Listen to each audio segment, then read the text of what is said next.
Hey everyone, and welcome. Today, we're jumping into a topic that affects almost every single property investor out there. So you found the perfect investment property, and now you need the finance. For most people, the next call is to a mortgage broker. But what if I told you that very common step could be secretly putting your entire investment future at risk? Let's get into it. So get this, a whopping 70% of us use a mortgage broker. And on the surface, it seems like a total no-brainer, right? You get an expert to help you navigate the crazy world of home loans. But, and this is a big but, for a property investor, that safe-looking path can be a whole lot more complicated. Because the real question isn't just about getting a loan. It's about getting the right loan that fits into your long-term wealth creation strategy. You see, the wrong piece of advice at this critical stage can create problems that ripple through your portfolio for years and years to come. All right, so here's our game plan for today. We're going to start with why this popular path is so risky in the first place. Then we'll uncover the hidden agendas that can lead to some really bad advice. After that, we'll talk about spotting the red flags, I'll give you a due diligence playbook, and finally, we'll look at what it really means to find a true partner. Okay, first up, this popular but risky path. The whole problem really boils down to this fundamental gap, a gap between who a broker says they are and who their business model might actually be forcing them to be. And this is the number one risk, right here, a potential conflict of interest. A lot of brokers, especially the ones inside those big franchise groups, aren't nearly as independent as you might think. They're often tied to what's called a preferred lender panel. And what that means for you is that you're not seeing the whole market. You're only seeing the slice they want to show you. So let's see how this conflict of interest actually plays out in the real world. Because when we're talking about hundreds of thousands of dollars of your money on the line, these hidden agendas can turn into some seriously bad advice that can completely hamstring your investment goals. This picture says it all, really. On one side, you've got a truly independent broker. Think of it like getting the whole menu at a restaurant. You can pick whatever you want.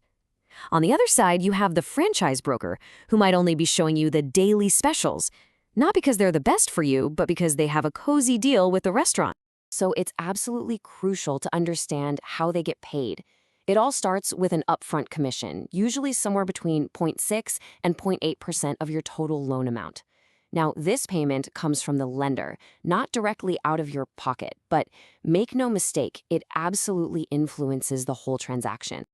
So on a pretty typical $500,000 investment loan, that little percentage translates into an upfront payday of up to $4,000 for the broker.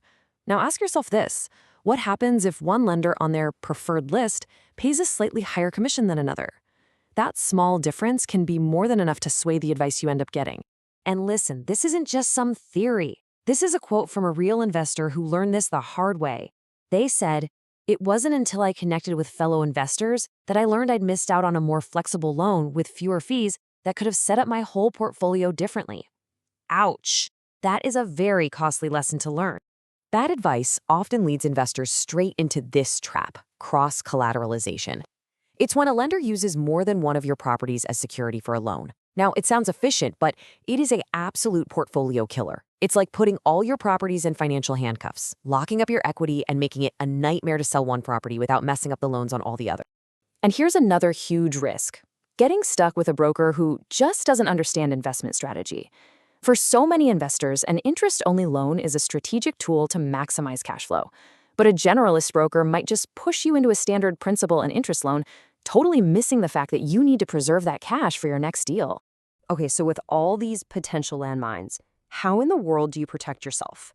Well, you need to get really, really good at spotting the warning signs before you sign on the dotted line. Here are 4 massive red flags to watch for. 1, they're trying to rush you. 2, they get all vague and confusing when you ask about fees. 3, they only show you a handful of lenders. And 4, a big one, they don't have any specific experience with investors. If you see any of these, it's time to pump the brakes hard. All right, now for the solution. This is not about avoiding brokers altogether. A great broker is an unbelievable asset. This is about being strategic. It's about doing your homework. Here's your action plan. Following these 5 simple steps completely flips the script. It puts you in the driver's seat. Verify their license. Ask to see their complete list of lenders, not just their favorites. Demand a full breakdown of every single fee and commission. And, my personal favorite, Ask to speak with other investors they've worked with. You see, when you do this kind of deep dive, you're not just looking for someone to push some papers around. You are looking to hire a key member of your long-term investment team. You're looking for a true strategic partner. And this slide just gets right to the heart of it. You want to avoid the transactional broker who's only focused on this one deal and their one commission. Your goal is to find an investment partner who gets your entire portfolio strategy, someone who knows that their long-term success is completely tied to yours. So the bottom line is this. While a fantastic broker can be like a rocket booster for your investment journey, the ultimate responsibility for vetting them and making sure they're the right fit, well, that falls squarely on you. Never, ever outsource your own due diligence. And, if you want to dive even deeper into this stuff and learn more about building that whole A-team of professionals for your portfolio, I highly recommend you visit propertychat.ai. They have some really fantastic resources over there that are well worth your time. I'll leave you with one final question to think about. When you sit down with your broker, are you talking to a strategic advisor, someone who is helping you build long-term wealth? Or are you talking to a salesperson who's just focused on closing this one deal?